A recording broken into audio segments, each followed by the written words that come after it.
Et pour cette nouvelle grande interview autour des dialogues que peut nouer un distributeur, là pour le coup, avec ses publics, consommateurs, fournisseurs, adhérents. Céline, vous vous trouvez avec Anne-Marie Gauthier, directrice marketing et communication de Intermarché. Et puis à distance, Anne Sainte-Marie, elle est adhérente Intermarché, chef d'entreprise depuis plus de 20 ans chez Intermarché. Elle dirige elle-même 4 supermarchés. C'est à vous, mesdames. Merci Fabrice. Bonjour Anne-Marie. Bonjour. Bonjour Anne. Bonjour. Anne est au Portugal, elle est dans ses magasins, au plus près des clients. Alors, on va parler ensemble de proximité et la première question que j'ai envie de vous poser, Anne, quand on parle de proximité, votre premier atout n'est-il pas tout simplement votre implantation ? Oui, d'abord bonjour à tous et puis merci pour ce partage. Oui, effectivement, chez Intermarché, nous avons un maillage de plus de 2000 magasins et on a l'habitude de dire chez nous très simplement qu'il y a un magasin tous les 17 km. Ça représente à peu près pour un consommateur une proximité entre 4 ou 5 magasins à 10 km à la ronde. Donc oui, c'est un vrai atout. Et je crois que c'est ce qu'on peut appeler vraiment la proximité. Effectivement. Alors, ça m'appelle quand même une question parce que Intermarché est aussi une très grande entreprise. En quoi cet ancrage local profite-t-il aux fonctions centrales qui sont en charge notamment du marketing ? Alors, d'abord, notre modèle est quand même très spécifique. Et comme disait Pascal Obispo, nous avons fait le choix de l'indépendance. Donc, nous sommes des entrepreneurs indépendants. Et puis, à la différence des groupes intégrés, nous sommes sur le terrain. Nous sommes en permanence sur le terrain. Moi, je commence ma journée à 7 heures du matin, je la finis à 8 heures. Je suis avec mon client parce que tout simplement, nous sommes dans nos magasins. Donc, forcément, une proximité à la minute, à la seconde. Et puis, il y a ce modèle qu'on parle très souvent chez nous, en tout cas chez les indépendants, qui est le tiers-temps. Je dédie un tiers de mon temps, un tiers de ma semaine, c'est-à-dire 2 jours, avec une directrice marketing qui est à côté de vous, puisque je m'occupe du marketing. Et donc, cette co-gestion des fonctions centrales fait que nous avons une réactivité à la minute entre ce que se passe sur le terrain avec nos consommateurs, ce qu'ils nous demandent, ce qu'on voit, et comment on peut réagir au niveau régional, national, et puis dans tous les domaines, notamment la communication. Donc, c'est extrêmement efficace, et puis ça s'est bien vu avec l'année terrible qu'on vient de passer du Covid. Notre réactivité, grâce à notre modèle, a été quand même exemplaire. D'abord pour protéger nos collaborateurs, parce qu'il fallait quand même une politique aussi globale et puis efficace. Et puis après, on a pu réagir vraiment sur le terrain en termes de solidarité, soutien aux filières, aux soignants, aux étudiants, voilà. Et aussi, on a pu évidemment le dire, puisque nous l'avons fait et puis nous l'avons réellement fait, parce que sur le terrain, il y avait des besoins qu'on a tout de suite identifiés en tant qu'adhérents et gens qui sont, comme on dit souvent, et toujours sur le carrelage. Et c'est impressionnant qu'on parle effectivement du Covid. On peut rappeler qu'Intermarché a été la première marque de la distribution à communiquer à un moment où beaucoup se posaient la question de savoir si c'était pertinent de le faire avec le risque d'être taxé d'opportunisme. Est-ce que vous pouvez nous donner un petit peu les résultats et comment vous observez justement ces décisions importantes que vous avez su prendre très rapidement ? En fait, ce qu'on a voulu faire, c'est continuer à investir même pendant la crise, parce qu'il y a beaucoup de marques qui se sont désinvesties. Et c'est une erreur, c'est pendant les crises qu'il faut communiquer et montrer notre soutien. D'abord, notre soutien aux consommateurs, parce qu'on a eu toute une politique de prix baissée et bloquée.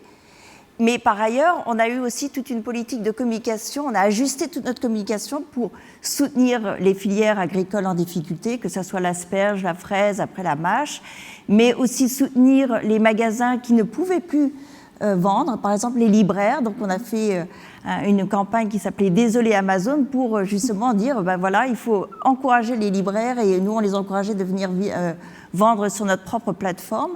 Et puis on a aussi eu un soutien pour les étudiants, donc montrer cette solidarité par rapport à toutes ces communautés, à toutes ces personnes qui étaient en difficulté, donc c'était important pour nous. On a ajusté aussi notre ton. Il était important de ne pas fanfaronner, donc on a essayé d'avoir un ton juste On peut, par exemple, parler de la campagne qu'on a fait pour les soignants à la fin de l'année. Donc, c'était toute une campagne qui remerciait les soignants qui ont été formidables sur le terrain, sur le front. Beaucoup d'émotions. Beaucoup d'émotions. Alors, justement, Obispo parlait d'émotions. Nous, c'est un peu notre caractéristique chez Intermarché, c'est on fait des films très émotionnels, mais pas que. On fait des films émotionnels pour parler du mieux manger, mais quand il s'agit de parler de prix ou de parler de soutien, là, on est très factuel, justement. On a une écriture beaucoup plus factuelle, beaucoup plus discrète, j'ai envie de dire, humble, pour dire, voilà, on est là aussi dans ces moments difficiles. Et alors, comment ça s'est traduit en chiffres? Aujourd'hui, on vient d'avoir les derniers résultats de l'étude Ipsos et Pasternak qui montrent qu'on est la deuxième marque en termes d'image. La première marque des Français, c'est Peugeot. La deuxième, c'est Intermarché. C'est remarquable. Donc, on a gagné 4 points. D'efficacité, voilà. Voilà, on a gagné 4 points depuis novembre. Donc, on grimpe doucement mais sûrement. Parce que je pense qu'on a trouvé ce ton juste et on aborde les sujets qui intéressent les Français. Et le deuxième point, c'est aussi, pendant la crise, on a beaucoup communiqué sur les réseaux sociaux. On a fait beaucoup de posts tutoriaux, comment faire sa lessive, comment occuper les enfants, comment faire des recettes, etc. Et résultat des courses, là pareil, un bilan chiffré, c'est que les derniers chiffres de Facebook, on est la première marque en GSA en termes d'interaction. Vous savez, c'est le taux d'engagement, le nombre de est-ce que j'ai partagé, est-ce que j'ai commenté, est-ce que j'ai liké. Et ça, on est number one sur la GSA et largement devant toutes les autres enseignes qui ont des communautés beaucoup plus larges que nous. Donc, on est très, très fiers de ces résultats. Un très beau score et finalement, on peut se dire qu'il n'y a pas que les startups qui sont agiles.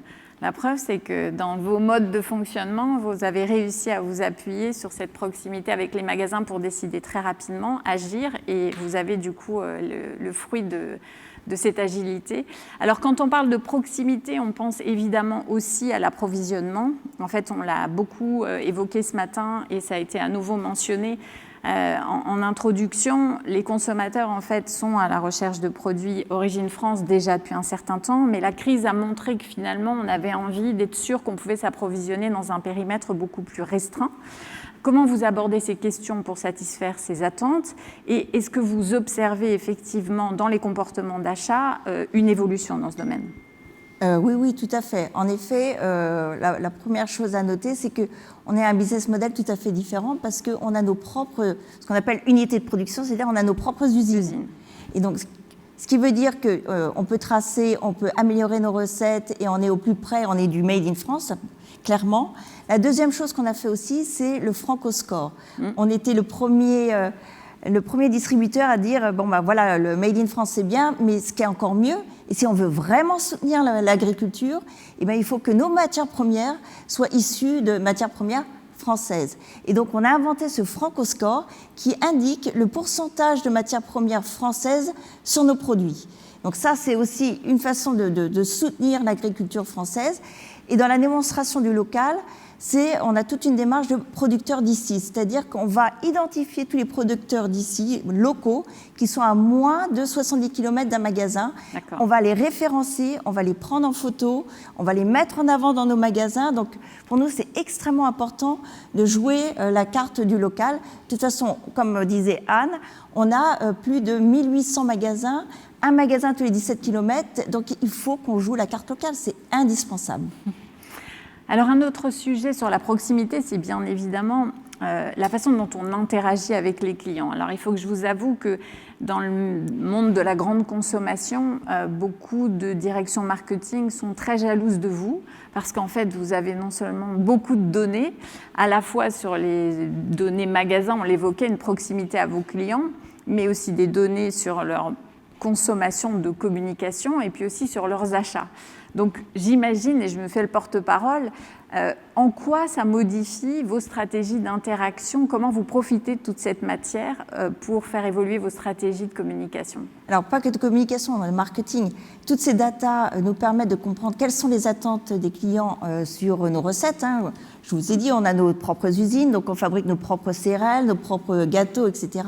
Donc on est dans un énorme projet d'amélioration de toutes nos recettes. On parle de 6000 références alimentaires qu'on est en train d'améliorer. Donc c'est évidemment fabriqué en France dans nos usines, mais avec la farine française, sans additifs, sans huile de palme, par exemple. Là, on est en train de lancer toute notre gamme de pain de mie Chabrior avec tous ces éléments enlevés. Donc ça, c'est fort de toutes nos datas. On a pu identifier quelles étaient les attentes consommateurs. Donc c'est une façon dont on traduit ça sur le marketing produit, mais on le traduit aussi pour ce qu'on appelle la digitalisation des prospectus. Pendant le Covid, on ne pouvait plus distribuer nos prospectus. Donc il a fallu quand même, d'une façon ou d'une autre, pousser la bonne offre au bon endroit, à la bonne personne, dans la bonne zone de chalandise. C'est toutes ces datas qui nous permettent de faire ça. Et puis, on vient de lancer une appli qui s'appelle Consomieux, qui permet, comme Yuka, de scanner les produits et de voir les scores. Et on fait des scores personnalisés, c'est-à-dire qu'une fois de plus, les clients nous disent moi, ce qui est important pour moi, c'est le Made in France, ou c'est qu'il n'y ait pas de gluten, ou voilà. Et donc, la personne, le client, peut personnaliser son score, et du coup, on va lui donner le score personnalisé sur tous les produits qu'il va scanner dans le magasin. Et alors, ce sera ma dernière question, justement. De votre point de vue, où est le bon point d'équilibre entre une communication ou des actions grand public et une personnalisation ou une hyper-personnalisation? Comment vous envisagez les choses? C'est tout cet équilibre entre des grands films qui sont, pour le coup, pas du tout drivés par des algorithmes et de la data. Là, c'est de la pure émotion. Et si vous connaissez nos films, voilà, c'est l'émotion pure, c'est des moments ressentis, c'est toujours avec une musique qui nous porte et qui porte ces grands messages et qui donne envie aux Français de mieux manger. Et puis derrière, la data très personnalisée, c'est justement face au trop de promos, c'est de pousser la bonne offre qui va m'intéresser moi, plutôt que qu'on me raconte une promo sur les 6 sauteuses pour moi, par exemple. Moi, les 6 sauteuses, ça ne m'intéresse pas plus que ça. Donc voilà, c'est de bien pousser les bonnes offres au bon moment, mais sur les grands messages sociétaux, sur les grands messages du mieux manger, là, c'est la pure émotion. Et alors, quelles sont, allez, dernière question. On voit que vous avez fait énormément de choses, énormément de progrès. J'imagine que vous avez aussi encore des défis à relever. Ce serait quoi, en fait, les prochains défis à relever? On en a tous les jours des défis. Mais évidemment, notre challenge, c'est toujours encore plus de responsabilité, plus de produits anti-gâchis. Donc ça, c'est une obsession. J'ai envie de dire qu'il y a d'autres challenges. Et là, je reprends ma casquette marketing et communication. On arrive dans un monde sans papier, et tant mieux d'ailleurs. Donc, il faut se préparer à ce monde sans papier, sans prospectus. Donc, sans catalogue. Quand on sait que l'importance des prospectus pour un distributeur, donc c'est pour ça qu'on fait plein de tests sur la digitalisation des prospectus. Mais qui dit digitalisation dit beaucoup plus de data, et on se confronte à un autre challenge, le cookieless. Donc, le paperless, cookieless, voilà. Trop de less. Très bien. Eh bien, écoutez, Anne-Marie, merci beaucoup. Anne, merci également pour votre intervention à distance. Et on aura le plaisir de vous retrouver très bientôt. Bon après-midi. Merci à tout à l'heure, Céline. Merci Anne-Marie Gauthier. Merci.